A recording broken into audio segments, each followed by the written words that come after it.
How to see other people's best friend list on Snapchat. Hey everybody, welcome back to our YouTube channel. In today's video, I'm going to show you how you can see best friends of your friend from your Snapchat account. So without any further delay, let us jump right into the process. Start by opening up your Snapchat app and get logged into your Snapchat account. Now let's go ahead and tap onto your Bitmoji on your top left. At this page, scroll below and under Friends, tap onto My Friends. As you do so, you will see a list of all the friends that you have in your Snapchat account. Now, in order to see the best friend list of your friends, tap onto the person icon on your top right.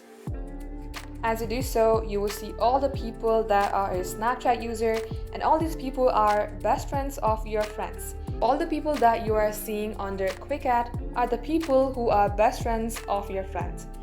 And this is the only way you can see the best friend list of your Snapchat friends. That wraps up today's tutorial. Thank you for watching the video till the very end.